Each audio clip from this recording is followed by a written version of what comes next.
We're here at the site of a ballistic missile impact in Tel Aviv. First responders are currently digging through the debris to see if there are any other survivors. We know there were at least 20 people injured in this last barrage, and the building was on fire when we arrived. There is a huge response, but the incoming fire is making it challenging because these first responders have to keep running into shelters. We just saw 2 civilians pulled out of the building and taken away.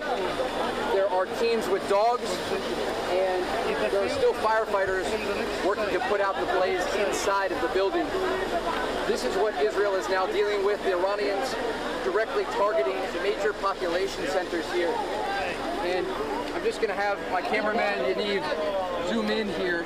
These first responders are using megaphones, and they are calling out to see if there are any survivors amid the debris. And today, Israel is striking back, launching a series of airstrikes in the heart of the Iranian capital of Tehran. You can see in this video here a building that was reduced to rubble. An Israeli intelligence official telling Fox News this building was used by the Iranian IRGC leadership to command the crackdown on protesters earlier this year. We do expect Israeli strikes like this to continue with the support of the Trump administration.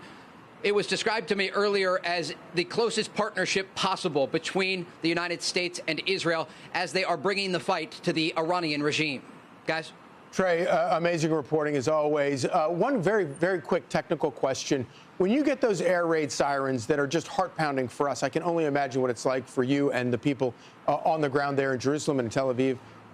Are those air raids sirens broken down to like localized areas of Tel Aviv, or does any missile come within, does the whole city go off at the same time? Is there a way of prioritizing that, okay, this is something that is a danger to my neighborhood, or does the whole city have to run for cover when one part of the city is targeted?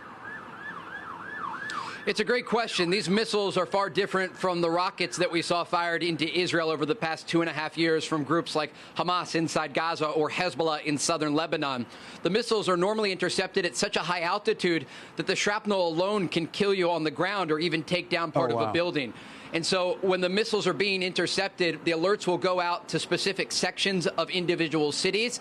But when they're fired in these large barrages, oftentimes the entirety of Israel, a population of 10 million people, immediately has to head into bomb shelters. Wow. The Israelis do have an advanced alert system. They can monitor when the launches occur, and then the air raid sirens begin when they are incoming.